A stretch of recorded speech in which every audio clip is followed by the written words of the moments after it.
اعوذ باللہ من الشیطان الرجیم بسم اللہ الرحمن الرحیم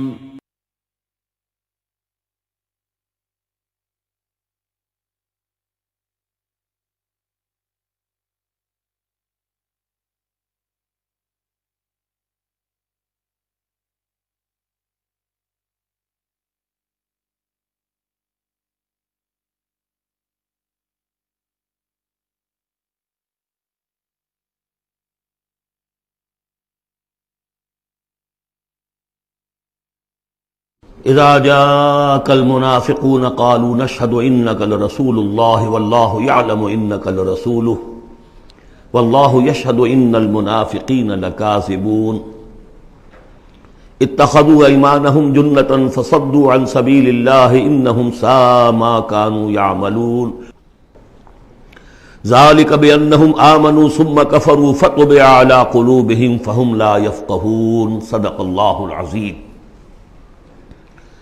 رب اشرح لي صدري ويسر لي امري واحلل عقدة من لساني يفقهوا قولي۔ قرآن مجید میں جو مدنی صورتوں کا یہ سب سے بڑا گلدستہ ہے، اس کے ہم 4 جوڑے پڑھ چکے ہیں، 3 جوڑے، سورہ حدید اور سورہ مجادلہ، پھر سورہ حشر اور سورہ ممتحنہ، پھر مرکزی جوڑا سورہ صف اور سورہ جمعہ۔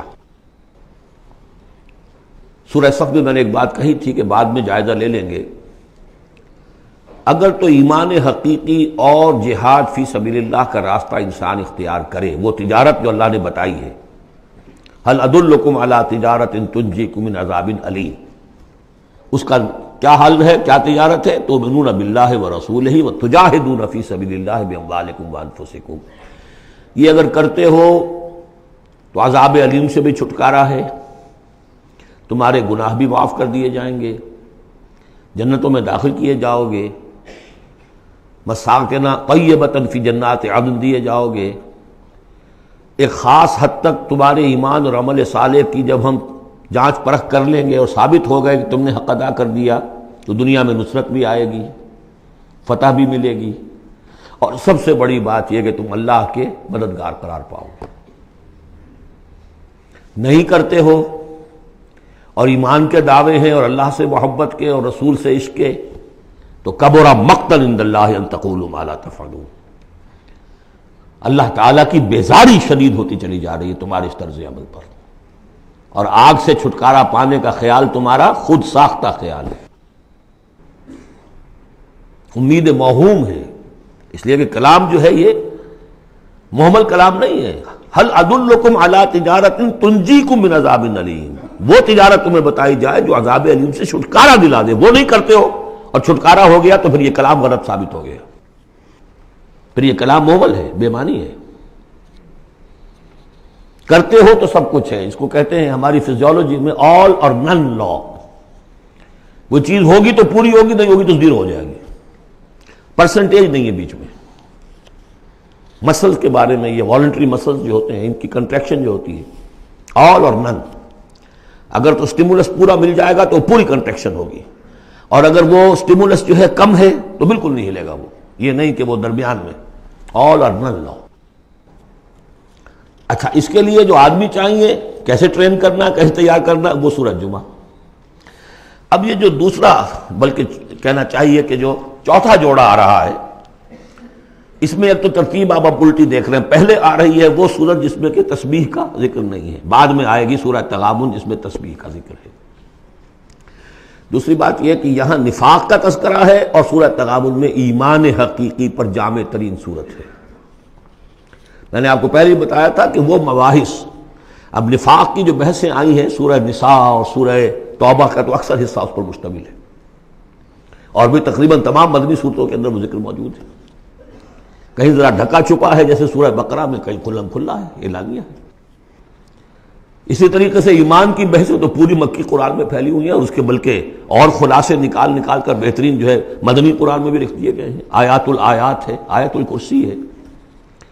لیکن ایک خلاصہ 11 آیتوں پر مشتمل نفاق کی حقیقت پر یہ سورہ منافقون، یہ منفی ہے، مثبت شے کیا ہے؟ ایمان۔ 18 آیتوں پر مشتمل جامع ترین سورت قرآن حکیم کی ایمان کے موضوع پر سورہ تغابن۔ نفاق کے بارے میں چند باتیں سمجھ لیجئے جو اگرچہ پہلی بحث میں بہت آ چکی ہیں، لیکن آج پھر میں بتا دینا چاہتا ہوں۔ نفاق کی دو قسمیں، ایک وہ شخص جو شعوری طور پر دھوکہ دینے کے لیے ایمان لایا، وہ شروع ہی سے منافق ہے، ایک دن بھی اسے ایمان کی لذت نصیب ہوئی نہیں۔ سورہ آل عمران میں اس کی مثال موجود ہے، سازش کی، صبح کو ایمان لاؤ شام کو مرتد ہو جانا، تاکہ یہ اسلام کی جو ساکھ بن گئی ہے، گڈ ول بن گئی ہے، یہ ختم ہو جائے۔ تو ظاہر بات ہے جیسے کہ فرمایا گیا سورہ مائدہ میں وَقَدْ دَخَلُوا بِالْكُفْرِ وَهُمْ قَدْ خَرَجُوا بِهِ، وہ کفر کے ساتھ ہی داخل ہوئے تھے اور کفر کے ساتھ ہی نکل گئے، ان پہ ایک لمحہ بھی ایمان حقیقی کا آیا ہی نہیں۔ یہ بہت کم لوگ تھے اس قسم کے منافق۔ اصل منافق جو وہ کون تھا؟ دعوت آئی، دعوت نے قبول، دل نے قبول کیا، بات ٹھیک ہے، صحیح بات ہے، چلو پیش قدمی کرو، لیکن تھے کم ہمتیں، بزدل، تھڑ دلے۔ اب ظاہر بات ہے یہ دعوت تھی انقلابی دعوت، انقلابی دعوت میں تصادم کے مراحل آتے ہیں، اور وہاں جو ہے تکلیفیں، آزمائشیں، مصیبتیں، ایثار مال، بذل نفس، یہاں تک کہ وہ مرحلہ بھی آ سکتا ہے کہ نقد جان ہتھیلی پر رکھو اور میدان میں آ جاؤ۔ اب جو ذرا کمزور لوگ تھے ان کی ٹانگیں ذرا ہلنی شروع ہوئی، کپ کپی۔ پہلا مرحلہ یہ ہوا ان میں کہ انہوں نے اپنی قصور کو ماننا، ہم سے خطا ہو گئی، غلطی ہوئی۔ یہ سورہ توبہ میں پڑھ چکے ہیں، خلطوا عملا صالحا وآخر سیئا۔ اب یہ ہے کہ کسی وقت اچھے کام بھی کر رہے ہیں، کسی وقت کوئی برا کام بھی کر دیا، کبھی کوئی لبیک بھی کہہ دیا، کبھی کہیں کھسک گئے، لیکن اپنی غلطی مان لی کہ حضور ہم سے غلطی ہوئی، ہم کوئی جھوٹا بہانہ نہیں بناتے، آپ جو سزا چاہیں دے لیں، ہم حاضر ہیں۔ اس درجے کو کہیں گے ضعف ایمان، یہ نفاق نہیں ہے، ضعف ایمان۔ اگلا درجہ آتا ہے جب آدمی کی جو جھوٹی عزت نفس ہے، اخذت العزت بالاسم، وہ جھوٹی عزت نفس اسے کہتی کب تک مانو گے اپنی خطائیں، تو جھوٹا بہانہ کر دیا کرو، یہ تھا مسئلہ، وہ تھا مسئلہ، یوں تھا، ایسا تھا، خدا کی قسم نہیں، وہ تیسرا مرحلہ آئے۔ جھوٹا بہانہ جہاں شروع کیا نفاق شروع ہو، لہذا منافقین کے ضمن میں ہمیشہ آپ کذب کذب کذب اس کو دیکھیں گے۔ اگلا مرحلہ آیا، انہوں نے دیکھا کہ یہ تو اب ہماری قسم، ہم جو بہانہ بناتے ہیں تو لوگ مسکراتے ہیں، کچھ وہ سمجھتے ہیں کہ یہ جھوٹا بہانہ بنا رہا ہے، لہذا قسمیں کھا کر موقد کیا اپنی قسموں سے۔ یہ سیکنڈ سٹیج میں ٹی بی آ گئی، نفاق کی T B in second stage, جھوٹا بہانہ فرسٹ سٹیج، جھوٹی قسم سیکنڈ سٹیج۔ ایک عرصہ آتا ہے کہ اس کے بعد اس پر بھی اعتماد لوگوں کا اٹھ جاتا ہے، تو اب ان کے اندر ایک شدید قسم کا ریئیکشن پیدا ہوتا ہے، ایمان اور اہل ایمان کی دشمنی پیدا ہو جاتی ہے، اور یہ دشمنی سب سے زیادہ ٹارگٹ کرتی ہے قائد کو۔ اس نے ہمارے لیے ساری مصیبت کھڑی کر دی، ہم آرام سے اپنے مدینے میں آباد تھے، رہ رہے تھے، یہ آ گیا، اس نے آ کر یہ سارا جو ہے معاملہ ہمارے لیے، بھائی کو بھائی سے جدا کر دیا، خاندانوں میں رفت پیدا کر دی۔ اب ہماری دوستیاں تھیں ان سے اوس اور خزرج کی دوستیاں تھیں، ان تمام یہودی قبائل سے ہمارے وہ سارے حلیفی تعلقات ٹوٹ گئے، وہ ساری دشمنی جو ہے اب یہ عداوت بن جاتی ہے اہل ایمان کی، اور خاص طور پر اہل ایمان کے قائد جو اس وقت کون تھے؟ محمد رسول اللہ۔ دس از دی تھرڈ سٹیج۔ یہ ٹی بی کی وہ تھرڈ سٹیج ہے جو پہلے کبھی ہو جاتی تھی تو ہم سمجھتے تھے کہ اب یہ لا علاج ہے۔ یہ ہے نفاق کی اصل حقیقت۔ اسی لیے اس وقت جو لوگ کسی تحریکی تصور سے آشنا ہی نہیں، انقلابی تصور دین ان کے سامنے آیا ہی نہیں، وہ منافق نہیں ہو سکتا، وہ ضعیف الایمان آدمی ہے۔ لیکن جو شخص ایک مرتبہ کسی تحریک کو، انقلابی تحریک کو قبول کر کے آگے آ جائے، اب وہ منافق ہو جائے گا اگر وہ ٹھیک نہیں چلتا ہے تو۔ یہ بات میری جو ہے آج پلے باندھ لیجئے۔ عام اس وقت مسلمان منافق نہیں، انہیں پتہ ہی نہیں کہ دین کا تصور یہ ہے، دین کا یہ مطلب ہے، مولویوں نے سمجھایا ہی نہیں۔ دین کا نام ہے نماز، روزہ، اور لیلۃ القدر مل گئی تو بیڑا پار، ساری زندگی کے سارے گناہ معاف۔ انہیں تو یہ تصور دیے گئے، حج کرائے تو پاک ہو کے آ گئے، اور عمرہ کیا تو پاک ہو کے آ گئے، باقی یہ کہ تم جس طرح چاہو کماؤ۔ لہذا وہ بیچارے وہ منافق نہیں ہے، وہ ضعیف الایمان ہے، جو بھی ہے وہ اللہ تعالیٰ جو معاملہ ان سے کرے۔ جو شخص کسی حقیقی انقلابی اسلامی تحریک سے متعلق ہو جائے اس کو حق سمجھ کر، پھر اگر وہ پیچھے ہٹ رہا ہے اس لیے کہ قائد میں اسے کوئی چیز ایسی نظر آئی کہ یہ تو غلط کار انسان ہے، دھوکے باز انسان ہے، ٹھیک ہے، پیچھے ہٹ جانا چاہیے۔ اگر یہ طریقہ کار جو اس نے بتایا تھا یہ اس سے منحرف ہو گیا ہے، پیچھے ہٹ جانا چاہیے۔ جو اس نے طریقہ کار بتایا تھا اس وقت ہمیں معلوم ہوا تھا ٹھیک ہے، لیکن اب ہم سمجھتے ہیں کہ ٹھیک نہیں ہے، پیچھے ہٹ جانا چاہیے۔ یہ سب ٹھیک، اس میں نفاق نہیں ہوگا، لیکن محض اس لیے کہ اب مشقت کرنی پڑ رہی ہے، محنت کرنی پڑ رہی ہے، اپنے کیریئر پر آنچ آ رہی ہے، اپنے لیے جو ہیں اور زندگی کی لذتیں جو ہیں ان میں ہمارا گھاٹا پڑ رہا ہے، یا یہ کہ کبھی امیر نے ڈانٹ دیا ہے، یہ تو ہوتا ہے جماعتوں کے اندر، ہوتا ہے، زجر بھی ہوتی ہے، توبیخ بھی ہوتی ہے۔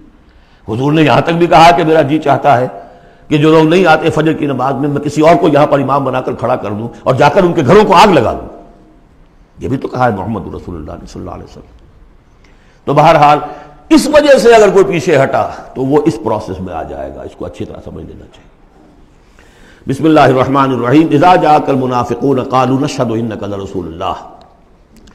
اے نبی جب آپ کے پاس آتے ہیں منافق اور وہ کہتے ہیں کہ ہم گواہی دیتے ہیں، ہم کہتے ہیں، ہم اقرار کر رہے ہیں کہ آپ اللہ کے رسول ہیں، واللہ یعلم انک لرسول، اللہ جانتا ہے کہ آپ اس کے رسول ہیں، اللہ سے بڑھ کر اور کون جانتا ہے کہ آپ اللہ کے رسول ہیں، لیکن واللہ یشہد ان المنافقین لکاذبون، اللہ گواہی دیتا ہے کہ یہ منافق جھوٹے ہیں، یہ دل سے بات نہیں کہہ رہے۔ اتخذوا ایمانہم جنۃ، پہلی سٹیج کاذبون کے حوالے سے یہ جھوٹے ہیں، نفاق کی پہلی سٹیج۔ پھر انہوں نے اپنی قسموں کو ڈھال بنا لیا، اتخذوا ایمانہم جنۃ فصدوا عن سبیل اللہ، انہوں نے اپنی قسموں کو ڈھال بنا کر اور اللہ کے راستے سے رک گئے۔ خدا کی قسم یہ مسئلہ تھا، میں اس لیے نہیں جا سکا، میری بیوی بیمار تھی، کوئی دیکھنے بھالنے والا نہیں تھا۔ انہم ساء ما کانوا یعملون، یہ بہت ہی برا کام ہے جو کر رہے ہیں۔ ذالک بانہم آمنوا ثم کفروا، یہ وہ لوگ ہیں جو ایمان لا کر کافر ہوئے ہیں، یہ وہ لوگ نہیں ہیں جو دھوکے ہی سے ایمان میں داخل ہوئے تھے۔ تھوڑی سی پونجی انہیں ملی تھی ایمان کی، آئے تھے، اس وقت بدنیت نہیں تھے، ان کی فطرت نے اپیل کیا تھا اس دعوت نے، لیکن اب جو پاؤں ان کے ہلے ہیں وہ انہیں کیا پتا تھا کہ یہ شہادت گاہ الفت میں قدم رکھنا ہے، لوگ آسان سمجھتے ہیں مسلمان ہونا، یہ تو انہیں معلوم نہیں تھا، یہ تو معلوم نہیں تھا۔ وَلَنَبْلُوَنَّكُمْ بِشَيْءٍ مِّنَ الْخَوْفِ وَالْجُوعِ وَنَقْصٍ مِّنَ الْأَمْوَالِ وَالْأَنفُسِ وَالثَّمَرَاتِ وَبَشِّرِ الصَّابِرِينَ، وہ تو بن گئے تھے مسلمان، جیسے آئے حضور، پورے اوس اور خزرج کے قائدین ایمان لا چکے تھے، سارا قبیلہ لے آیا، ٹھیک ہو گیا، انہیں کیا پتا تھا کیا کچھ آ رہا ہے اس کے پیچھے۔ یہ ایمان جو ہے یہ تو یوں سمجھیے کہ ٹپ آف دی آئس برگ ہے، اس کے نیچے جو اصل برگ جو آیا ہے برف کا تودا، تو وہ پھر ان کے پاؤں ہے، اس میں بھی جب تک اقرار ہو اپنے تقصیر کا تو وہ ضعف ایمان کہلائے گا، نفاق نہیں۔ خذ من اموالہم صدقۃ تطہرہم وتزکیہم بہا، ایسے لوگوں کا علاج بھی سورہ توبہ میں آ چکا ہے۔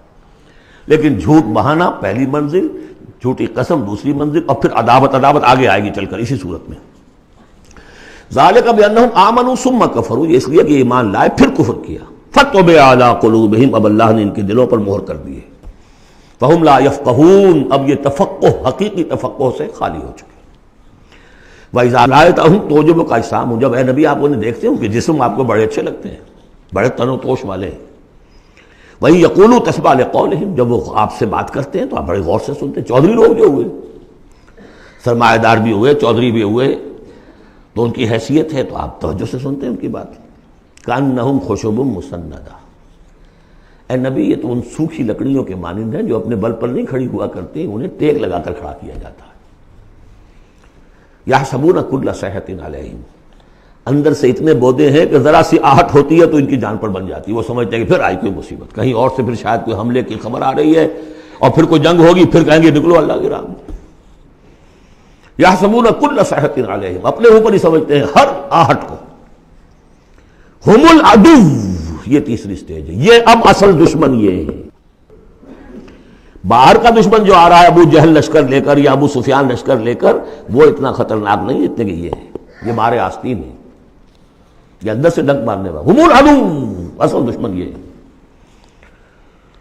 فاحذرہم، ان سے بچ کر رہو، چوکس رہو، چوکنے رہو، چاہے معاف کرتے رہو، یہ بات دوسری ہے۔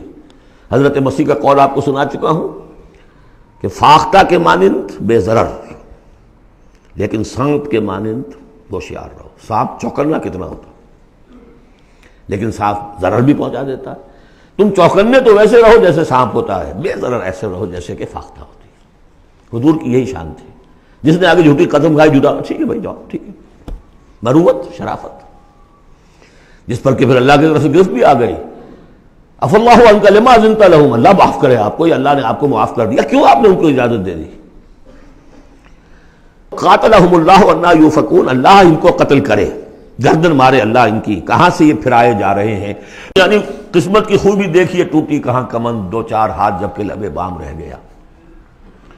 محمد کا زمانہ نصیب ہوا صلی اللہ علیہ وسلم، ان کی دعوت پر لبیک کہنا نصیب ہو گیا، یہ نصیب اللہ اکبر لوٹنے کی جائے، لیکن کہاں سے یہ واپس پھرے، کس جگہ کمن ٹوٹی ہے۔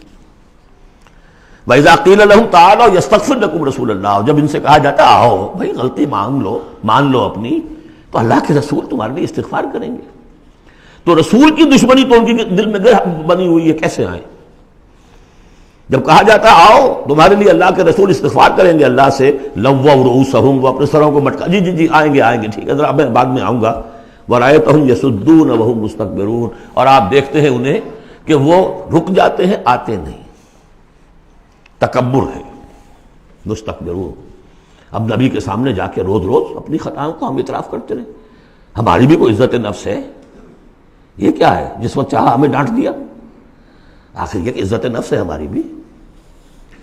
سواء علیہم استغفرت لہم ام لم تستغفر لہم، برابر ہے ان کے لیے نبی، چاہے آپ استغفار کریں چاہے نہ کریں، لن یغفر اللہ لہم، اللہ ان کو ہرگز معاف نہیں کرے گا۔ اس سے اگلی سٹیج میں یہ آیت آ چکی ہے سورہ توبہ میں، استغفر لہم او لا تستغفر لہم ان تستغفر لہم 70 مرۃ فلن یغفر اللہ لہم۔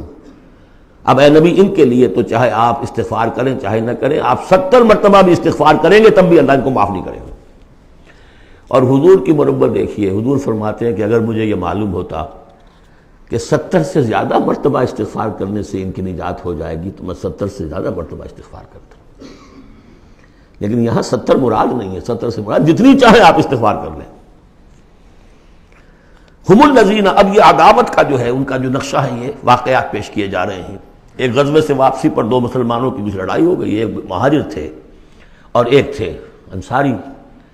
اب وہ پانی بھرنے پر کہیں، بلکہ ان کی بھی نہیں، ان کے خادموں کی لڑائی ہو گئی تھی۔ اس کو وہاں منافقوں نے اچھال دیا، مہاجرین اور انصار کا جھگڑا بنا دیا، اور کہا اس وقت آ کے عبداللہ ابن ابی نے، دیکھو تم نے اصل میں اے انصار، اے مدینے والو، یثرب والو، تمہاری مثال تو وہی ہے جو کہتے ہیں کہ سمن کلبک یا کولوک، اپنے کتے کو کھلا پلا کے موٹا کرو کہ کبھی تمہیں ہی کاٹے گا۔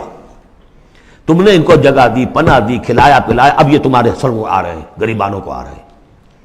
خدا کی قسم اگر ہم اب مدینے پہنچ گئے تو ان ذلیلوں کو وہاں سے نکال باہر کریں گے۔ ان کی یہ جرت، انصاری کا خادم اور ایک مہاجر کا خادم لڑے ایک انصاری کے خادم سے، ہم نے پناہ دی، اپنے ٹکڑے کھلائے ان کو، اپنی جگہ دی، اور آج یہ ہمارے سروں کو آ رہے ہیں، ہمارے منہ کو آ رہے ہیں۔ یہ بکواس اس نے کی۔ وہاں موجود تھے ایک نوجوان زید بن ارقم، انہوں نے جا کے حضور کو بتا دیا۔ حضور نے بلایا، نہیں جی جھوٹ پتہ میں نے نہیں کہا، یہ چھوکرے نے پتہ نہیں کہاں سے سن لیا، یہ چھوکرا کیا ہے یہ، اور آپ اس کی بات مان رہے ہیں میرے معاملے میں؟ خاموش رہے حضور۔ پھر یہ آیات اتر گئیں جس نے چھوکرے کو صحیح ثابت کیا کہ کہا انہوں نے یہ۔ تو حضور نے فرمایا کہ لڑکے کے کان نے غلط نہیں سنا تھا، لیکن ایک بات نوٹ کر لیجئے، ان معاملات میں بھی حضور کوئی اقدام نہیں کر سکے عبداللہ ابن ابی کے خلاف، یہ نوٹ کرنے کی بات ہے۔ یہ جو لوگ سمجھتے ہیں کہ مکمل سٹیٹ قائم ہو چکی تھی مدینے میں، فوراً حضور کے جاتے ہی بڑی حماقت کے اندر مبتلا ہے۔ یہ ضرور ہے کہ حضور کو وہاں ایک حیثیت حاصل ہو گئی، لیکن جو تصور ہمارا ہے اس زمانے میں سٹیٹ، ریاست میں کبھی یہ ہو سکتا ہے کہ فوج میں سے 1000 میں سے 300 بھاگ جائیں، ان سے کوئی باز پرس بھی نہ ہو بعد میں؟ Is it possible؟ آج کی جدید ریاست میں کہیں یہ ممکن ہے کہ آپ کہیں اور عدالت کسی اور عدالت میں اپنا مقدمہ لے جائیں، محمد کی عدالت میں نہیں جانا جی، ہمیں تو یہودیوں کی عدالت میں جانا ہے۔ منافقین یہ کرتے تھے، کوئی پکڑ نہیں تھی۔ پکڑ کب شروع ہوئی ہے؟ فتح مکہ کے بعد۔ اب یہ اس کی خوش قسمتی تھی عبداللہ ابن ابی کہ اس سے پہلے یہ واصل جہنم ہو گیا خود ہی، ورنہ یہ کہ فتح مکہ کے بعد ریاست قائم ہوئی ہے۔ یہی وجہ ہے کہ اس کے بعد پھر جب جنگ کا اعلان ہوا ہے تو جو نہیں گئے ان سے باس پرس ہوئی ہے، حساب کتاب ہوا، اس سے پہلے نہیں۔ تو اصل میں اسٹیٹ جو ہے عبداللہ ابن ابی کا یہاں پہ بھی خاموش۔ ایک موقع پر جب کہ تہمت کا معاملہ چل رہا تھا تو ایک دفعہ حضور کے زبان مبارک سے ایسے الفاظ میں نکل گئے، دکھا دل، کہ کیا کوئی شخص نہیں ہے کہ جو مجھے اس ایذا رسان شخص جو ایذا پہنچا رہا ہے اس کی ایذا سے بچا سکے۔ اب انڈیا ظاہر تھا صاف کہ کیا کوئی شخص اس کو قتل نہیں کر سکتا۔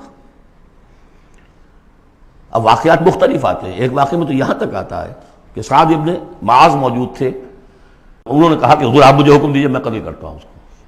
سعد ابن عبادہ تھے، وہ خزرج میں سے تھے، وہ فوراً تم یہ اس لیے کہہ رہے ہو کہ وہ خزرج کا آدمی ہے۔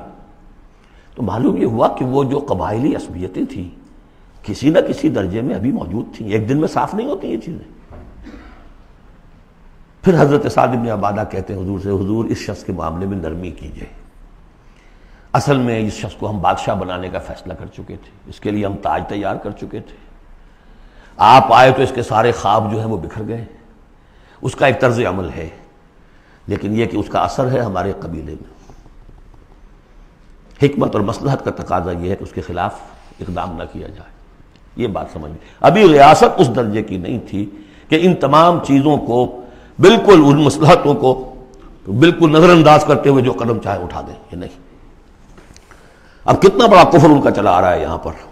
ہم الذین یقولون لا تنفقوا علی من عند رسول اللہ حتی ینفضوا، یہی ہے وہ لوگ جو کہتے ہیں کہ مت خرچ کرو ان پر جو اللہ کے رسول کے گرد جمع ہو گئے ہیں، دیکھنا ان بستیوں کو تم کے ویراں ہو گئیں، یہ سب بھاگ جائیں گے اگر تم ان کے اوپر خرچ نہ کرو، حتی ینفضوا، یہاں تک کہ وہ منتشر ہو جائے۔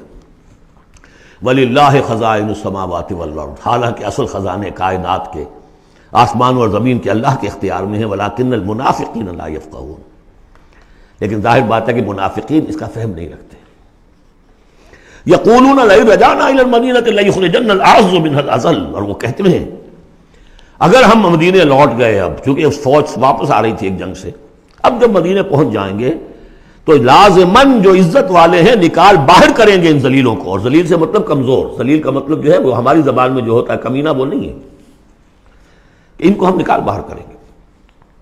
وَلِلَّهِ الْعِزَّةُ وَلِرَسُولِهِ وَلِلْمُؤْمِنِينَ، حالانکہ عزت تو اللہ کی ہے اور اہل ایمان کی ہے، اللہ کے رسول کی ہے اور اہل ایمان کی ہے۔ وَلَٰكِنَّ الْمُنَافِقِينَ لَا يَعْلَمُونَ، لیکن یہ منافق جانتے نہیں۔ لیکن ہوا یہ کہ جب یہ قول پہنچا ہے، عبداللہ ابن ابی کے بیٹے کا نام بھی عبداللہ ہے، وہ بڑے مخلص نوجوان، خالص، صادق القول، صادق الایمان، انہیں معلوم ہے میرے باپ نے یہ کہا ہے، تو مدینے میں دروازے میں کھڑے ہو گئے ننگی تلوار لے کر، اپنے باپ سے کہا ہے کہ جب تک تم یہ نہیں مانو گے کہ تم ذلیل ہو، عزت ہے اللہ کے لیے اور اس کے رسول کے لیے اور اہل ایمان کے لیے، اس وقت تک مدینے میں گھسنے نہیں دوں گا۔ فریاد بھی کی، حضور سے بھی کہا، لیکن پھر کہنا پڑا اس کو کہ ہاں اللہ، اس کا رسول اور اہل ایمان عزت والے ہیں، ہم ذلیل ہیں، تب داخل ہوئے۔ اب اگلی 3 آیات جو دوسرے رکوع کی ہیں اس میں اس کا علاج ہے۔ علاج جو ہے ایک پریونٹیو ہوتا ہے، کیوریٹیو۔ پریونٹیو یہ ہے کہ اس مرض کی چھوت نہ لگے، ٹیکہ لگاؤ، اسمال پاکس کا ٹیکہ لگا دو، چھوت نہیں لگے گی۔ ایک یہ کہ اگر ہو ہی جائے تو پھر یہ ہے کہ اس کا علاج۔ پریونٹیو کیا ہے؟ یا ایھا الذین آمنوا لا تلھکم اموالکم ولا اولادکم عن ذکر اللہ، اہل ایمان تمہیں غافل نہ کرنے پائیں تمہارے اموال اور تمہاری اولاد اللہ کی یاد سے۔ ومن یفعل ذلک فاولئک ھم الخاسرون، اور جو کچھ یہ کریں گے تو وہی خسارے میں رہیں گے۔ اب ذکر سے مراد صرف وہ ذکر نہ سمجھیے تسبیح، اللہ یاد رہے، اپنا فرض یاد رہے، آدمی چاق و چوبند رہے، اپنے فرض کی ادائیگی کے لیے کمر بستہ رہے، یہ سب ذکر میں ہے۔ جہاد سے غافل نہ کر دے تمہارے مال اور اولاد، ان میں اتنا انہماک ہو جائے کہ وقت ہی نہیں، میں کیا کروں جی، وقت ہی نہیں، وقت کہاں سے آئے گا؟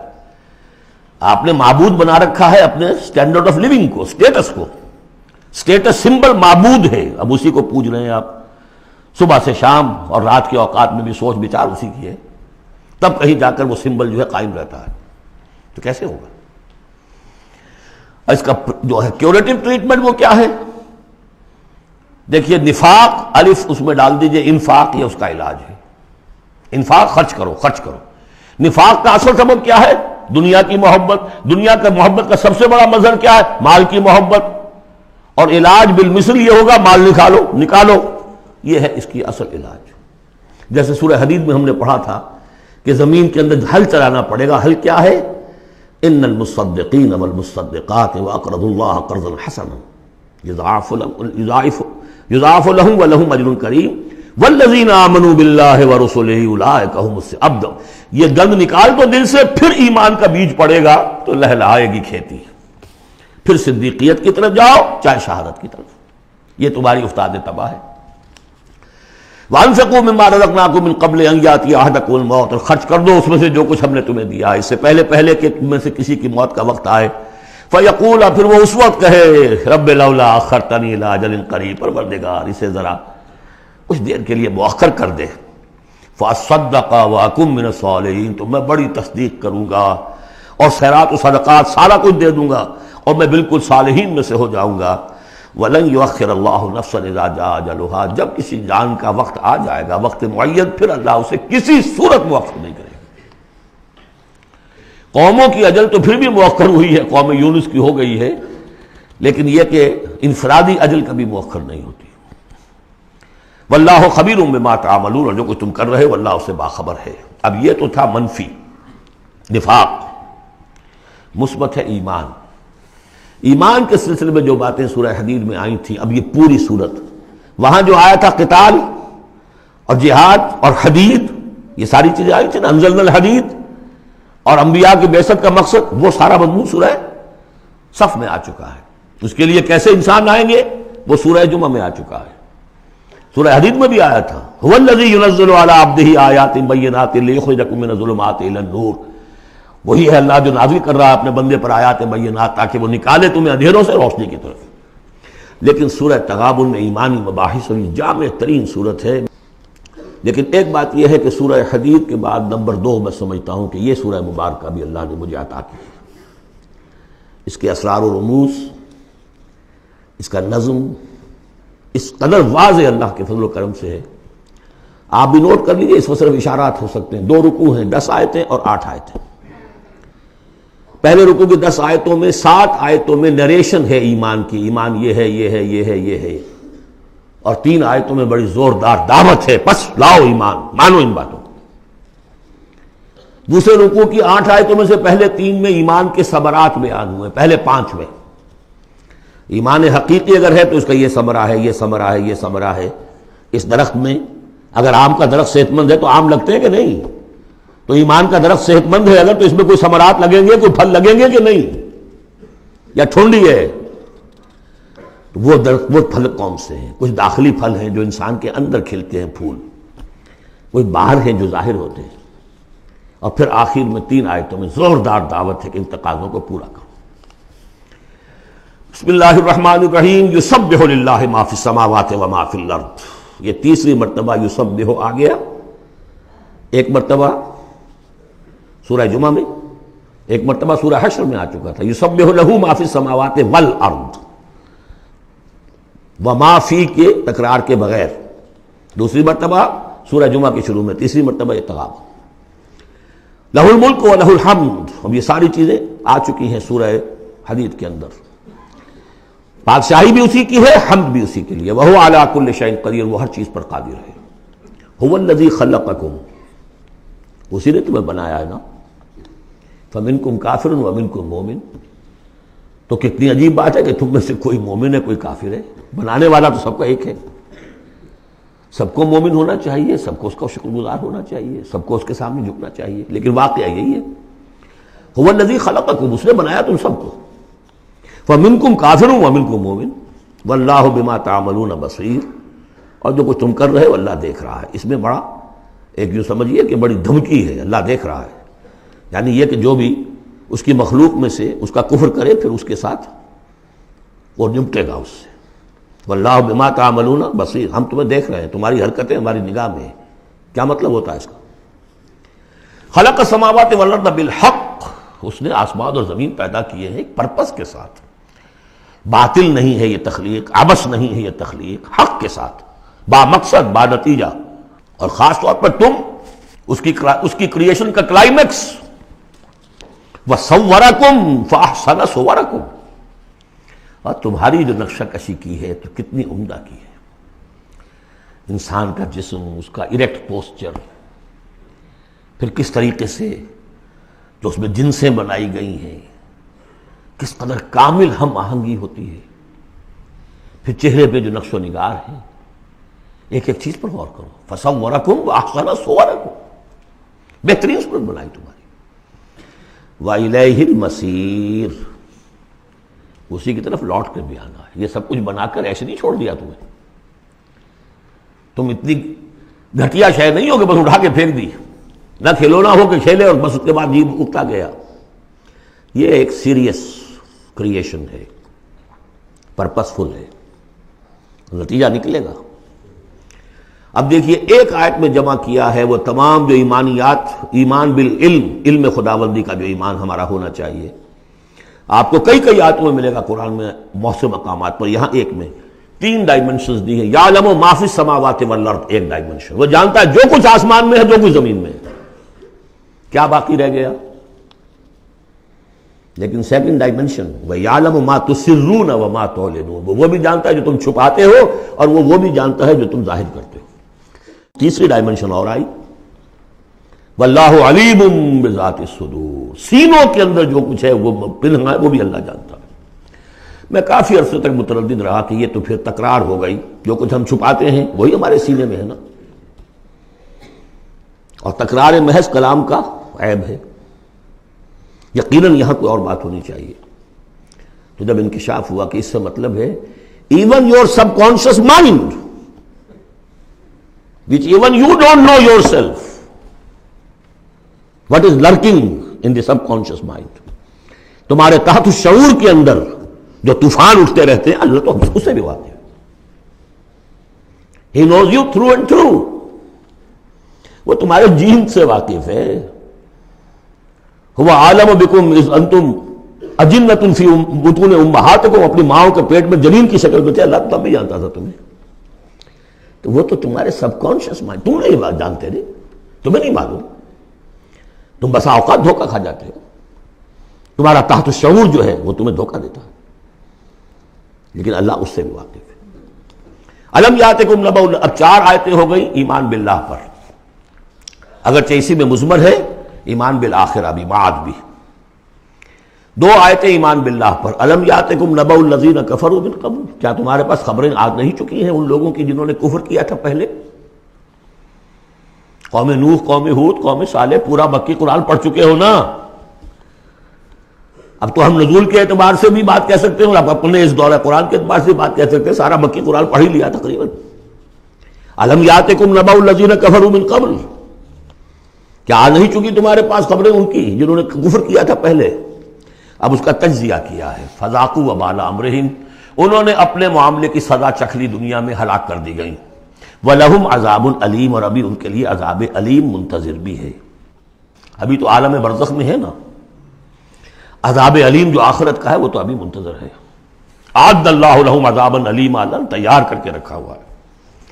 تجزیہ اگلی آیت میں، ذالک بأنہ کانت تأتیہم رسلہم بالبینات، یہ اس لیے ہوا کہ ان کے پاس ان کے رسول آتے رہے واضح نشانیاں لے کر، واضح نشانیاں، واضح معجزے بھی اللہ نے جس کو دیے، فقالوا، تو انہوں نے کہا اب بشر یہدوننا، کیا بشر انسان ہمیں ہدایت دیں گے؟ فکفروا، اس پر کفر کیا انہوں نے، وتولوا، اور رخ پھیر لیا، گردن موڑ لی، واستغنى اللہ، اللہ بھی غنی ہے، اللہ تو غنی ہے ہی ہے، واللہ غنی حمید، اللہ غنی ہے، حمید ہے، اللہ نے بھی کہا دفع ہو جاؤ، جدھر جانا جاؤ۔ اب یہاں آیا بہت باریک نکتہ، شاید آپ کو بھی وہ برا لگے، اچھا نہ لگے۔ دیکھیے ایک ہی بیماری ہوتی ہے، وہ کبھی کسی شکل میں ظہور کرتی ہے، کبھی کسی شکل میں ظہور کرتی ہے، وہی کینسر ہے، اس کی کسی جگہ کا جا کر کوئی سیکنڈری بنے گی تو اس کی کچھ اور شکل ہو جائے گی، کسی اور ٹشو میں کسی اور جگہ جائے گی تو اور شکل ہو جائے گی۔ بیماری یہی ہے کہ جب رسول آتے تھے تو لوگوں نے کہا یہ تو بشر ہیں، رسول کیسے ہو سکتے ہیں؟ سمجھ میں آ رہا ہے نا؟ یہی بیماری آئی بعد میں، جس کو رسول مان لیا یہ بشر کیسے ہو سکتے ہیں؟ کوئی فرق ہے اس میں؟ وہاں بشر سامنے تھا، ہاتھ پاؤں والا، اس کا بیٹا ہے، اس کا پوتا ہے، اس کا پڑ پوتا، ہم جانتے ہیں اس کو، کون ہے یہ وہی تو ہے نا، بشر سامنے تھا۔ بشریت کی بنا پر رسالت کا انکار، نبی کیسے ہو سکتا؟ اور جس نے نبی مان لیا اب خدا بناؤ، یا تو اس کو خدا کا بیٹا تو بناؤ کم سے کم، اور نہیں تو کم سے کم بشریت سے تو نکالو اس کو۔ ایک ہی مرض ہے، ایک ہی مرض ہے۔ آخر یہی کوئی تو وجہ ہے نا، قرآن کتنی دفعہ کہلواتا ہے قل انما انا بشر مثلکم یوحی الی انما الہکم الہ واحد۔ آخری آیت ہے سورہ کہف کی، اے نبی کہیے، ڈنکے کی چوٹ کہیے کہ میں ایک بشر ہوں تمہاری طرح کا۔ ہاں وہی ہوئی ہے مجھ پر کہ تمہارا الہ تو ایک ہی ہے اور وہ الہ اللہ ہے۔ فمن کان یرجو لقاء ربہ فلیعمل عملا صالحا ولا یشرک بعبادۃ ربہ احدا۔ البتہ ایک دوسری انتہا بھی ہمارے ہاں ہے، کچھ لوگوں نے اس نقطے کو ایمفیسائز کرنے کے لیے، جیسے ہم بھی کبھی کسی بات پر زور دینے میں کبھی کوئی لفظ ذرا مناسب سے ہٹ کر غیر مناسب لفظ ہم استعمال کر بیٹھتے ہیں۔ ہمارے بزرگوں سے بھی ہوا، کسی نے کہا بڑے بھائی بنا دیا، کسی نے کوئی اور مثال دے دی۔ ایسی بات بھی نہیں ہے۔ نبی کے بعض خصائص ایسے بھی ہیں کہ جو واقعتاً عام بشر کے نہیں ہیں۔ یہ حدیث بھی تو محمد رسول اللہ کی صلی اللہ علیہ وسلم، کہ جب آپ سے یہ شکایت کی لوگوں نے، حضور آپ صوم وصال رکھتے ہیں، ہمیں نہیں رکھنے دیتے، ہمیں منع کرتے ہیں آپ۔ صوم وصال یہ ہے کہ آج روزہ رکھا اور اس کو آج شام کو افطار نہیں کیا، پھر رات چل رہا ہے وہ روزہ، اگلا دن بھی، تو 2 دن کا صوم وصال ہو گیا، اگلی روز شام کو جا کے کھولا، یہ صوم وصال ہے۔ پھر 3 دن کا، 4 دن کا آپ تو رکھتے ہیں، ہمیں اجازت نہیں دیتے۔ فرمایا ایکم مثلی، تم میں سے کون مجھ جیسا ہے؟ ابھی تو عند ربی، میں اپنے رب کے پاس رات گزارتا ہوں، وہ یطعمنی ویسقین، وہ مجھے کھلاتا پلاتا ہے۔ تو بعض پہلو ہے، نبی اپنی پشت سے بھی دیکھتا تھا صلی اللہ علیہ وسلم، ہم تو نہیں دیکھتے۔ تو خصائص ہیں۔ پھر نبی کو ساری سیر کرا دی گئی، آسمانوں کی، زمین کی۔ کہاں لے گئے؟ عند سدرۃ المنتہی، عندہا جنت المأوی، اذ یغشی السدرۃ ما یغشی، ما زاغ البصر وما طغی۔ تو یہ معاملہ بھی نہیں، لیکن بنیادی طور پر وہ انسان ہے، انسانی عواطف و میلانات بھی تھے۔ چوٹ لگتی تھی تو درد ہوتا تھا، زخم کا وار لگا ہے تو اس پہ سے خون کا فوارہ چھوٹا ہی چھوٹا ہے، بچہ فوت ہو رہا ہے تو آنکھوں میں آنسو آئے ہی آئے ہیں، کبھی بد دعا بھی نکل گئی ہے۔ کیف یہدی اللہ قوما خضبوا وجہ نبیہم بالدم، سب پڑھ چکے ہیں ہم یہ پورا قرآن مجید میں۔ لیکن یہ ہے کہ رسالت کا انکار بربنائے بشریت اور بشریت کا انکار بربنائے رسالت، یہ دونوں چیزیں غلط ہیں، اور یہ ہم بدل ہیں۔ ذالک بأنہ کانت تأتیہم رسلہم بالبینات فقالوا بشر یہدوننا فکفروا وتولوا واستغنی اللہ واللہ غنی حکیم۔ اب ایک آیت میں آ رہی ہے ایمان بالآخرہ، زعم الذین کفروا، ذرا اس کے زور کا اندازہ کیجئے گا۔ زعم الذین کفروا ان لن یبعثوا، زوم ہو گیا ہے انہیں، غلط خیال ہو گیا ہے کہ وہ اٹھائے نہیں جائیں گے۔ قل، اب ذرا نوٹ کیجئے، بلا وربی لتبعثن ثم لتنبؤن بما عملتم، کہہ دو اے نبی کیوں نہیں، اور مجھے میرے رب کی قسم ہے۔ کون کھا رہا ہے قسم؟ محمد رسول اللہ صلی اللہ علیہ وسلم۔ لتبعثن، تم لازماً اٹھائے جاؤ گے، ثم لتنبؤن بما عملتم۔ یہ اس پر جو خطبہ تھا حضور کا پہلا خطبہ جو آپ نے دیا ہے بنو ہاشم کو دعوت میں، وہ میرے کتابچے میں موجود ہے، دعوت اللہ اردو میں اور کال ٹو اللہ انگریزی میں، اس کا متن موجود ہے، وہ ہے کہ اس کی شرح ہے۔ واللہ لتموتن کما تنامون ثم لتبعثن کما تستيقظون ثم لتجزون بالاحسان واحسانا واللہ لَتَمُوتُنَّ كَمَا تَنَامُونَ، خدا کی قسم تم سب مر جاؤ گے جیسے روزانہ رات کو سو جاتے ہو. ثُمَّ لَتُبْعَثُنَّ كَمَا تَسْتَيْقِظُونَ، جیسے روزانہ صبح کو بیدار ہو جاتے ہو ایسے اٹھا لیے جاؤ گے قیامت کے دن. ثُمَّ لَتُحْسَبُنَّ بِمَا تَعْمَلُونَ، پھر تمہارا حساب کتاب لیا جائے گا جو تم نے عمل کیا ہے. ثُمَّ لَتُجْزَوُنَّ بِالْإِحْسَانِ إِحْسَانًا وَبِالسُّوءِ سُوءًا، پھر بدلہ ملے گا بھلائی کا بدلہ برائی کا بدلہ. وَإِنَّهَا لَجَنَّةٌ أَبَدًا أَوْ لَنَارٌ أَبَدًا. قُلْ بَلَىٰ وَرَبِّي لَتُبْعَثُنَّ ثُمَّ لَتُنَبَّؤُنَّ بِمَا عَمِلْتُمْ وَذَٰلِكَ عَلَى اللَّهِ يَسِيرٌ، اور یہ اللہ پر بہت آسان ہے.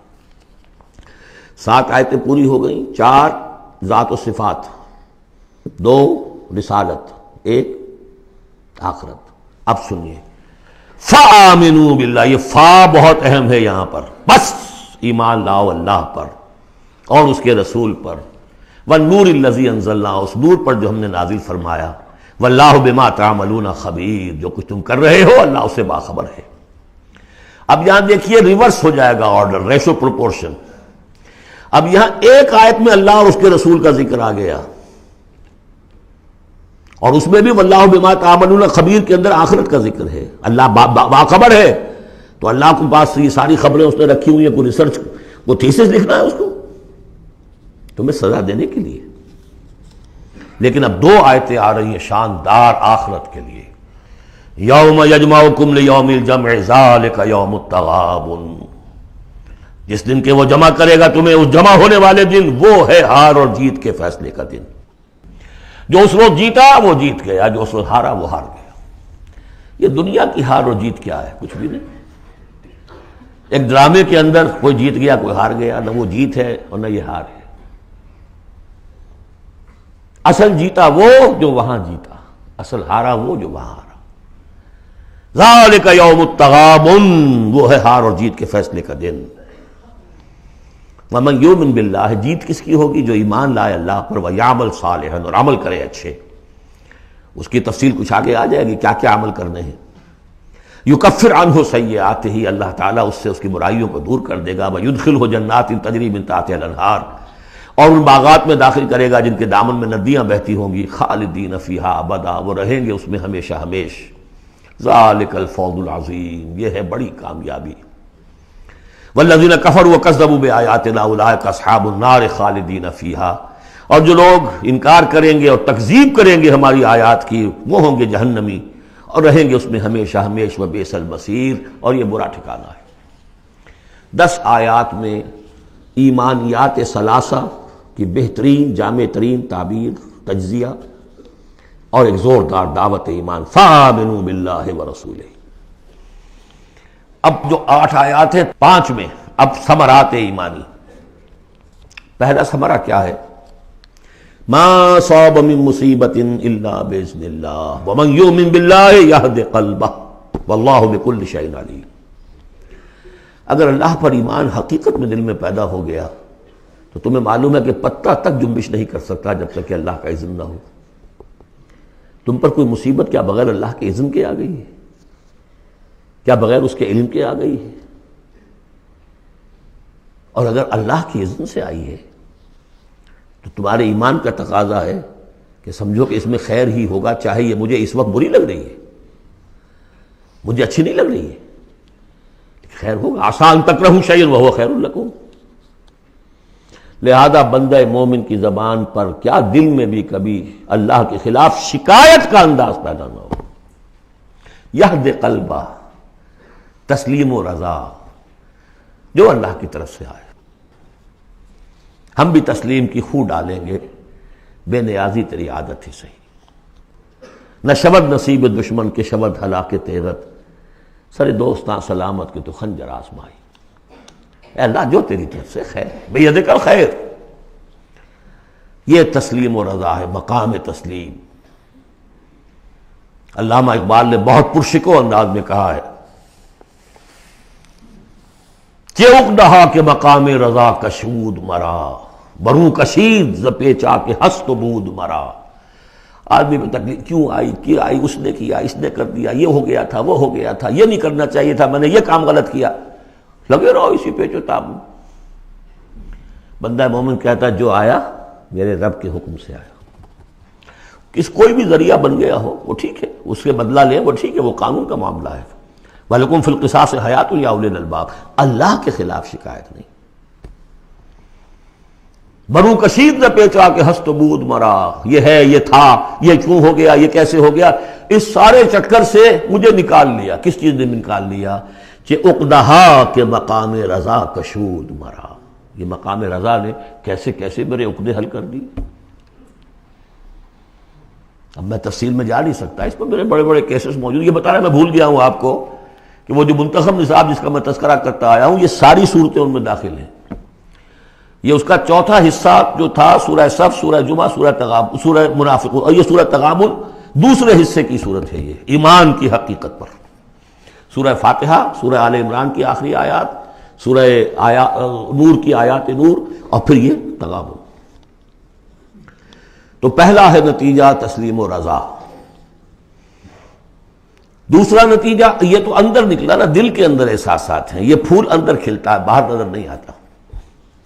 باہر نظر آنے والا بڑا پھول کیا ہے؟ وَأَطِیعُوا اللَّهَ وَأَطِیعُوا الرَّسُولَ فَإِن تَوَلَّیْتُمْ فَإِنَّمَا عَلَىٰ رَسُولِنَا الْبَلَاغُ الْمُبِینُ۔ اطاعت کرو اللہ کی اور اطاعت کرو رسول کی، پھر اگر تم پیٹھ موڑ لو گے تو جان لو کہ ہمارے رسول پر سوائے صاف صاف پہنچا دینے کی کوئی ذمہ داری نہیں، باقی تمہیں خود جواب دہی کرنی پڑے گی۔ اس نے پہنچا دیا، اس نے حکم بتا دیا، اللہ کا یہ حکم ہے۔ وَأَحَلَّ اللَّهُ الْبَيْعَ وَحَرَّمَ الرِّبَا، تم پڑے رہو اپنے الجھنوں میں اور اشکالات میں، انما البیع مثل الربا، لیکن احل اللہ البیع وحرم الربا، اللہ نے حلال کیا ہے بیع کو، حرام کیا ربا کو۔ ہو آر یو، یہ ہو آر یو سے مجھے وہ شعر بھی یاد آ گیا ہے جو مقام تسلیم و رضا پر کہا ہے اکبر الآبادی نے۔ رضائے حق پہ راضی رہ، یہ حرف آرزو کیسا یوں ہو جائے۔ اچھا تم اللہ کو سکھا رہے ہو، یو وانٹ ٹو ٹیچ ہم آرزو، رضائے حق پہ راضی رہے، یہ حرف آرزو کیسا، خدا خالق، خدا مالک، خدا کا حکم تو کیسا، تو وہی ہو آر یو، اللہ نے فیصلہ کیا ہے یہ حرام ہے یہ حلال ہے۔ تم اللہ کو مانتے ہو کہ نہیں؟ نمبر ایک۔ رسول کو مانتے ہو کہ نہیں؟ نمبر دو۔ قرآن کو مانتے ہو کہ نہیں؟ نمبر تین۔ پھر کوئی دلیل نہیں، نو آرگیومنٹس، آئیدر اوبے اور گو اوے، تیسرا راستہ کوئی نہیں۔ وَأَطِیعُوا اللَّهَ وَأَطِیعُوا الرَّسُولَ فَإِن تَوَلَّیْتُمْ فَإِنَّمَا عَلَىٰ رَسُولِنَا الْبَلَاغُ الْمُبِینُ اللَّهُ لَا إِلَٰهَ إِلَّا هُوَ وَعَلَى اللَّهِ فَلْيَتَوَکَّلِ الْمُؤْمِنُونَ۔ پھر ایک پھول اندر جو کھلا ہے، دل میں کھلے گا، ذہن میں کھلے گا، توکل۔ اللہ ہی وہ ہے کہ جس کے سوا کوئی الہ نہیں، اس کی مرضی کے بغیر کوئی چیز جنبش نہیں کر سکتی۔ تمہارے کیے کیا ہو جائے گا؟ کچھ نہیں ہوگا۔ تمہارا کام ہے اپنی سی محنت کر کے نتیجہ اللہ پر۔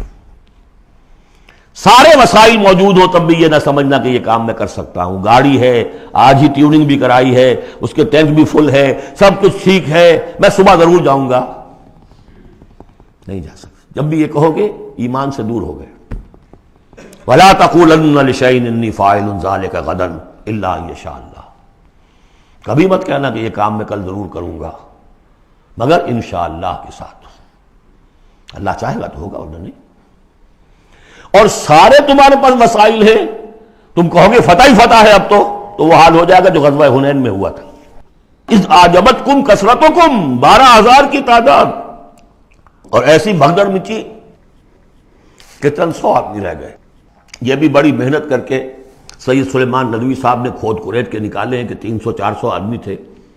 استاد نے جو لکھا ہے شبلی نے وہ تو یہ ہے کہ 30-40 مسلمان رہ گئے تھے صرف 12,000 میں سے۔ تیسرا یہ پھول ہو گیا اندر والا۔ اب چوتھا، بڑے خطرناک معاملات آ رہے ہیں، ذرا توجہ سے سنیے۔ یا ایھا الذین آمنوا ان من ازواجکم واولادکم عدوا لکم فاحذروہم، اے ایمان کے دعوے دارو، تمہاری بیویوں اور تمہاری اولاد میں سے تمہارے دشمن ہیں، ان سے اپنے آپ کو بچا کر رکھو۔ فاحذروہم، یہی ہم پڑھ چکے ہیں پہلے لفظ، حضور سے کہا گیا تھا ہم العدو فاحذرہم قاتلہم اللہ انا یؤفکون۔ بیوی کی محبت ہے، بیوی کی فرمائش یہ ہے۔ اب میاں صاحب جو ہیں کیا کہیں، مجبوری ہے۔ بچوں کو اچھے سے اچھا تعلیم دینی ہے، حلال سے نہیں ہوتی، حرام سے۔ گھر بار چھوڑو، ملک چھوڑو، جاؤ باہر، بوڑھے ماں باپ مر رہے، پانی دینے والا کوئی نہیں، اور ڈالر اور پیٹرول ڈالر کمانے کے لیے بیٹے گئے ہوئے باہر، کیا کریں؟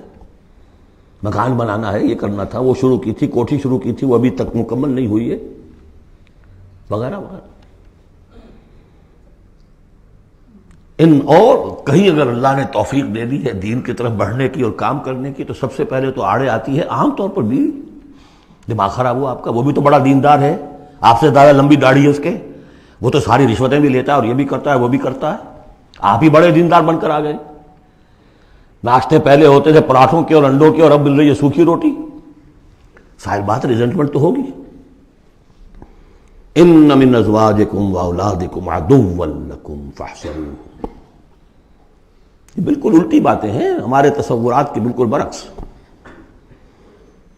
انقلابی تحریک کے اعتبار سے 100% ہر چیز فٹ بیٹھتی ہے، وہ تصور نہ ہو تو یہ ساری باتیں جو ہیں یہ ایسی منتشر ہو جاتی ہیں، انمل بے جوڑ سی ہیں۔ یا ایھا الذین آمنوا ان من ازواجکم واولادکم عدوا لکم فاحذروہم، لیکن اس کے ساتھ ہی دیکھیے بیلنس کیا ہے، یہ میرے نزدیک قرآن مجید کے اعجاز کا ایک بہت اہم مقام ہے، جہاں ایک طرف یہ بتا دیا چوکس رہو، چوکنے رہو، سانپ کی طرح ہوشیار رہو، بیوی اور اولاد کی محبت تم سے کوئی غلط کام نہ کرا لے، لیکن یہ بھی نہیں کہ گھر کو آپ میدان جنگ بنا لیں، بلکہ معاف کرو، بخش دو، ساتھ یہ بھی ہے بیلنس کا ہے۔ وَإِن تَعْفُوا وَتَصْفَحُوا وَتَغْفِرُوا، تین الفاظ آ رہے ہم معنی، اگرچہ معنی مختلف ہے۔ عفو کہتے ہیں کسی کو ڈھیل دینا، داڑھی کے لیے بھی آیا ہے حدیث میں، اعفوا اللحیٰ، داڑھیاں چھوڑو، داڑھیوں کو بڑھاؤ۔ عفو کے معنی ایک تو پکڑ لیا فوراً چھوڑو، ڈھیل دو۔ تصفحوا، کبھی کبھی ایسا بھی ہو کہ کوئی غلطی ان کی دیکھی اور ذرا دیکھی اندیکھی کر دی، چہرہ اپنا پھیر لیا، اسے پتہ ہی نہ چلے کہ دیکھا ہے، ابا جان نے دیکھا ہے یا شوہر نے دیکھا ہے، کیونکہ ہر بات کو پکڑیں گے اگر آپ تو ضد بھی پیدا ہو جائے گی، کسی وقت جو ہے ایک نیگیٹو سائیکالوجی ڈیولپ ہو جائے گی۔ وَتَغْفِرُوا، تغفروا بخش دینا، یعنی جیسے کہ مغفر جو ہے سر کو ڈھانپ لیتا ہے، ڈھانپ دینا ان کی غلطی کو۔ وَإِن تَعْفُوا وَتَصْفَحُوا وَتَغْفِرُوا فَإِنَّ اللَّهَ غَفُورٌ رَحِيمٌ، تو اللہ بھی تو غفور اور رحیم ہے نا۔ تم چاہتے ہو کہ نہیں، جیسے سورہ نور میں آیا تھا کہ اے ابو بکر تم نے اپنے اس بھانجے یا اپنے عزیز مصطح کا جو ہے جو مدد کرتے تھے روک دیا ہے، کیا تم نہیں چاہتے کہ اللہ تمہیں معاف کرے؟ اگر تم چاہتے ہو اللہ تمہیں معاف کرے تم بھی اس کو معاف کرو۔ وَإِن تَعْفُوا وَتَصْفَحُوا وَتَغْفِرُوا فَإِنَّ اللَّهَ غَفُورٌ رَحِيمٌ۔ اب یہ آ گیا، دیکھیے پہلے ایک انڈیویجول، ایک مرد مومن، اس کی زندگی میں دو پھول اندر کھلے، ایک باہر والا پھول جو ہے وہ گوبھی کا پھول ہے بہت بڑا، اندر والا ہے تسلیم و رضا توکل، اور باہر والا جو ہے اطیعوا اللہ واطیعوا الرسول، وہ تو ظاہر بات ہے کہ پورے دین کے اوپر جو ہے وہ اب محیط ہو گیا جو بھی حکم ہے۔ لیکن اب اس کے بعد ایک فرد کے گرد سب سے پہلا حلقہ کیا ہے؟ اس کی اولاد، اس کا گھر۔ ان من ازواجکم واولادکم عدوا لکم، یہ تمہارا ایٹیچیوڈ ہونا چاہیے اپنے گھر میں۔ ایک طرف تو وہ جو طبعی محبتیں اللہ نے ڈالی ہوئی ہیں، کہیں وہ تم سے تمہاری منزل کھوٹی نہ کرا دیں، کہیں دین کے راستے پر بڑھنے سے رکاوٹ نہ بن جائے، ہوشیار رہو، فاحذروہم، ان سے بچو۔ لیکن ساتھ ہی ہے کہ گھر کی فضا کے اندر عفو، درگزر۔ دوسرا انما اموالکم واولادکم فتنہ، جان لو تمہارے مال اور تمہاری اولاد تمہارے لیے فتنہ ہے، اسی پر تو ہم آزما رہے ہیں تمہیں۔ زین للناس حب الشہوات من النساء والبنین والقناطیر المقنطرۃ من الذهب والفضة والخیل المسومۃ والانعام والحرث، یاد ہے کہ نہیں سورہ آل عمران کی آیت؟ اللہ نے یہ محبتیں ڈالی ہیں، کبھی تو امتحان ہے، آزمائش ہے، یہ محبتیں ہی نہ ہو تو سب کے سبھی اللہ کے بندے بن جائیں۔ دیکھنا تو یہی ہے کہ تم کس کس چیز کو، کس کس ریزسٹنس کو، کس کس ہرڈل کو عبور کر کے آ سکتے ہو ہمارے پاس۔ انہی پتھروں پہ ہو کر اگر آ سکو تو آؤ، میرے گھر کے راستے میں کوئی کہکشاں نہیں ہے۔ جنت جو ہے وہ بہت ناپسندیدہ چیزوں سے گھیر دی گئی ہے، تو یہ اموال اولاد یہ تمہارے لیے فتنہ ہے، جانچے جا رہے ہیں۔ اولاد کو کیا بنانے کی فکر کی تھی تم نے؟ بندہ مومن بنانے کی فکر کی تھی یا ایک پیسہ کمانے والی مشین بنانے کی فکر کی تھی؟ اور اچھی طرح جان لیجئے کسی شخص کے دل میں ایمان کتنا ہے اس کا اصل انڈیکس وہ یہ ہے کہ وہ اپنی اولاد کو کیا بنا رہا ہے، اس نے خود کتنا ہی بہروپ جو ہے وہ بنا بیٹھا ہو، بہت بڑا عالم دین اور مسند نشین اور بہت بڑا صوفی اور بہت بڑا مرشد، لیکن یہ دیکھیے اس نے اپنی اولاد کو کیا بنانے کی کوشش کی ہے، اس کا اصل جو باطن ہے وہ وہاں نظر آئے گا، ویلیوز جو اس کے اندر ہیں وہ وہاں نظر آئیں گے۔ اب آئی تیسری بات، انما اموالکم و اولادکم فتنہ واللہ عندہ اجر عظیم، اللہ ہی کے پاس اجر عظیم ہے۔ اولاد سے بھی تم یہ نہ سمجھنا کہ تمہارے بڑھاپے کا سہارا بن جائے گا، یہ بھی کچھ پتہ نہیں، کیا پتہ یہی اولاد بڑھاپے میں ٹھوکریں بھی مارے، ٹھوکریں اگر پاؤں سے نہیں ماریں گے زبان سے ماریں گے، سینہ تان کر کھڑے ہو کر کہیں گے، باتیں کریں گے، ابا جان کیا آپ باتیں کرتے ہیں، ڈکیا دوسری باتیں آپ کرتے ہیں، زمانہ بدل گیا، آپ کو کیا معلوم۔ لیکن اب آ رہا خلاصہ، فاتقوا اللہ ما استطعتم واسمعوا واطیعوا وانفقوا خیرا لانفسکم، اللہ کا تقوی اختیار حد امکان تک، اور سنو اور اطاعت کرو، سنو اور اطاعت کرو۔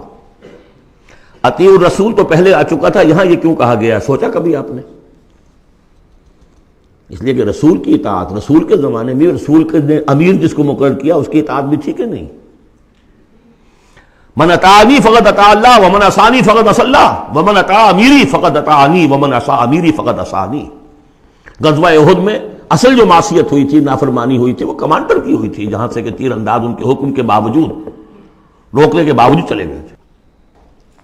کیسے سزا دی اللہ نے۔ پھر حضور کے زمانے میں تو حضور تھے، آئندہ کون ہوں گے؟ کوئی اللہ کا بندہ ہوگا جو پھر کھڑا ہو، من انصاری اللہ، جو دین کا ہی کام کرنے کے لیے داعی کھڑے ہوئے ہیں، دعوتیں ہیں، حسن بننا شہید کھڑے ہوئے، مولانا مودودی کھڑے ہوئے، مولانا الیاس صاحب کھڑے ہوئے، پچھلی صدیوں میں سید احمد بریلوی کھڑے ہوئے، لوگ کھڑے ہوتے رہیں گے۔ من انصاری اللہ، کون ہے جو میرے ساتھ ہاتھ بٹائے؟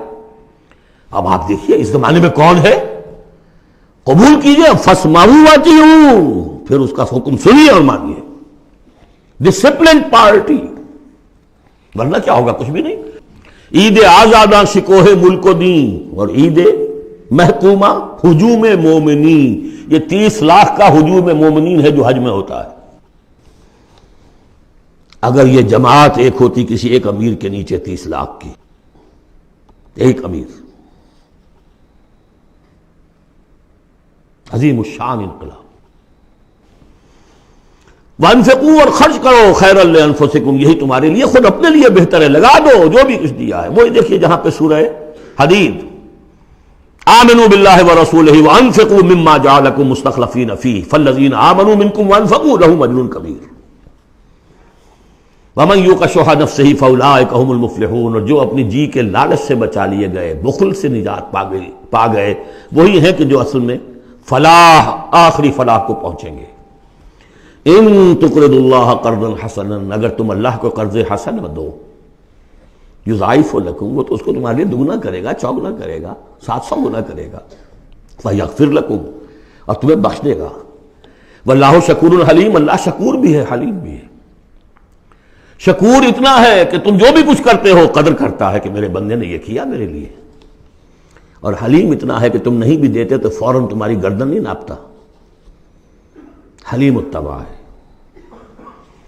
عالم الغیب والشہادہ، وہ جاننے والا ہے کھلے اور چھپے کا، تمہارے سامنے جو کچھ ہے وہ بھی اور جو تم سے غائب ہے اس کا بھی۔ العزیز الحکیم، یہ وہ صورت تھی جس کے شروع میں العزیز الحکیم نہیں آیا تھا، یہاں اختتام پر آ گیا، وہ العزیز ہے الحکیم۔ بارک اللہ لی ولکم فی القرآن العظیم ونفعنی وإیاکم بالآیات والذکر الحکیم۔